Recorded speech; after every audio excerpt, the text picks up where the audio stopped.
Sonic, the heart of your system. The 2990WX is finally here, and I already have a setup running here on my table with the 32-core Threadripper CPU. So it's cooled by a normal air cooler, which should be the minimum you should use. I would rather recommend like a 240 or better a 280 AIO because power consumption can be absolutely massive. So I mean, essentially the 2990WX is nothing else than 4 2900Xs, so 4 CPUs with 8 individual cores.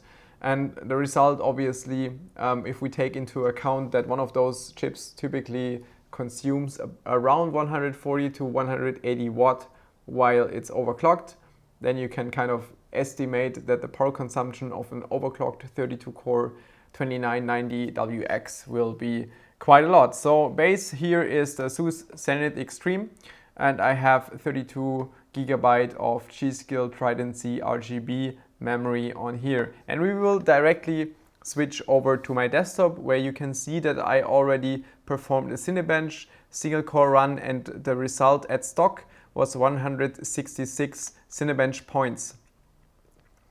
If I tune the memory to 3200, which is what I can basically reach on this platform, the score will be 174, which is what we should see as the baseline score. We will also quickly perform the multi-core run. Luckily, multi-core run on a 32-core CPU is fairly quick, so it doesn't take that long until we can see the result is around 5000 points in Cinebench if we just keep the CPU stock. We will just perform another run while we keep track on the frequencies. So run again, right click in CPU Z, and then you can see the resulting frequency is typically something around 3.3 GHz across all cores. Before we will do the overclocking, we will take a look at two charts, which will give us some baseline figures what we can expect from those CPUs. The first chart is the OC scaling chart. So basically we're taking a look at what kind of voltage do we need to achieve a certain frequency. So if you take a look at the chart, you can see the yellow line is the CPU core frequency, starts from 3.5 GHz, goes up to 4 GHz. The blue line is the core output power, so it's just the CPU power consumption, and the gray line is the resulting Cinebench score. On the bottom, on the x-axis, you have the minimum core voltage required to run the certain frequency. So for example, for 3.5 GHz, we needed a minimum voltage of 0.975 volt, which results in a Cinebench score of 5423 points. I also did some additional testing, and I found out that you need roughly 100 millivolt more from Cinebench to Prime 95 to have it stable for real world applications. So let's say we can run this at 3.5 GHz at 0.975 volt in Cinebench, then we would need roughly 1.1 volt to have it stable for all real world applications. Let's move over to the maximum which we could achieve, which is 6000 points in Cinebench, and it's almost 400 watt power consumption at 4 GHz, and the voltage required was 1.25 volt. So you can see that the power consumption ramps up extremely high. And also, if you take a look at the region between 3.7 and 3.8 GHz, where we have a power consumption of around 240 to 280 watt, the score is actually not that much lower. So we have a score of 5800 points, but the power consumption is a lot less, and you also need a lot less volt. So if you're planning to have an overclocking stable permanently across all cores, my recommendation would be to stay between roughly 3.7, 3.8 GHz at relatively low volts, so let's say 1.1 to 1.2 volt. Second chart is performance enhancer, and I already explained what the performance enhancer is in the X470 review video. So basically, we have XFR2 on 2700X and also on the 2990WX, so everything that's Zen Plus. So basically, the performance enhancer allows the XFR to consume a lot more power. Because the problem we have is that on stock, single core performance is good. So as I said before, around 174 points in Cinebench R15. But if we clock the CPU to 3.8 across all cores, the single core speed will suffer drastically. So we will only get like 155 points roughly in Cinebench single core testing. And of course, if you want to use this CPU also for gaming applications, then you really have to keep in mind that the single core performance is much more important than the pure multi-core performance. So performance enhancer basically allows the CPU to draw more power, which then allows the CPU to overclock itself across all cores, much higher than it would usually do in stock, while you keep the high single core performance. So again, the yellow line is CPU frequency, the blue line is CPU power consumption, and the gray line is the Cinebench R15 score. So stock we have about 5000 points in Cinebench, CPU power consumption around 200 watt, and the resulting speed is 3.15 gigahertz roughly. Then if we go to the ASUS BIOS, which we will do in a bit, I will explain in the BIOS how this thing works.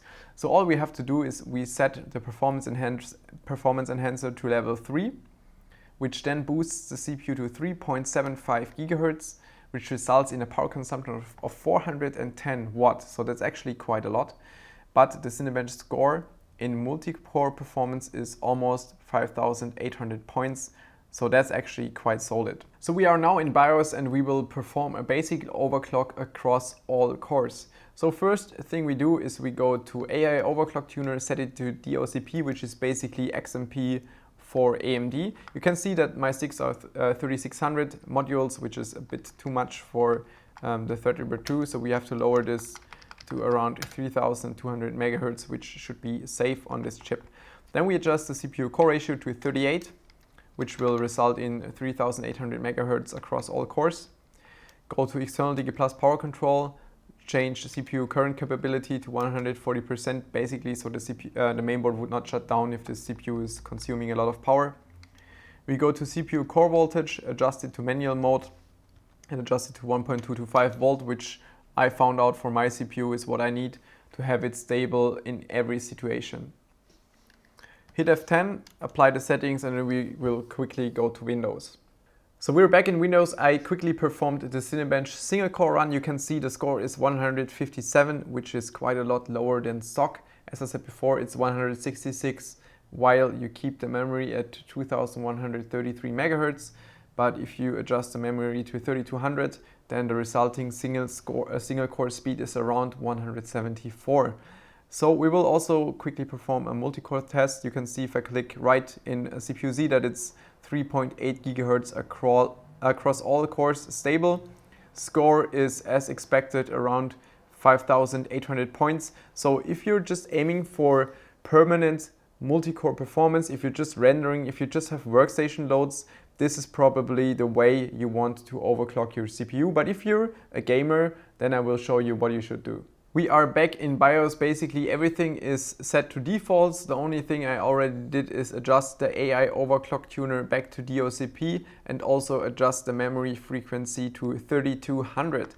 And now what we do is set performance enhancer to level 3, and that's all we do. We do not touch CPU core voltage. We can maybe do that later, but for now the only thing we do is performance enhancer level 3, and then we will go back to Windows. Back in Windows, XFR Performance Enhancer is adjusted to level 3, which allows the CPU to draw more power to overclock itself higher. The cool thing is I already performed a single core run in Cinebench R15, and you can see the score is back at 174, which is basically exactly the same as stock. So we have the nice performance again for single core or single threaded loads as you would experience them while gaming. Now if we perform a multi-core run, you can also right-click in CPU-Z, you can see the CPU core frequency is roughly 3.7, 3.8. Then we have the multi-core speed at roughly 5,800 points. So what Performance Enhancer does, it combines the good single-threaded load while it also adjusts the multi-core speed to a very good level. So what we can also do now from this point is we could go back to BIOS and we could lower CPU core voltage. So you adjust the CPU core voltage to offset, and then you should start with an offset of minus 50 millivolts, so 0.05 volt, and you can test from that point on, which will allow the CPU to clock even higher, because basically it will not consume as much power, it will stay colder, so it can maintain the clock, the higher clock, for a longer time period. So that's what I would recommend for overclocking Threadripper 2. Basically, you go to BIOS, you enable your memory setting, XMP, whatever you have to adjust for the memory, and then you adjust the performance enhancer to level 3, and that's it. And that's how you get the best out of both worlds. Best single core performance, best multi-core performance, and you're good. So that's it for 2990WX overclocking. Obviously, this CPU is mainly made for workstation applications, but using performance enhancer, it can also be a suitable CPU for gaming while maintaining extremely high performance across all cores. If you have any kind of questions about how to overclock this CPU, any kind of questions about the BIOS of the Zenith Extreme, whatever, feel free to put it down in the comments below. Otherwise, enjoy the rest of your day. See you soon.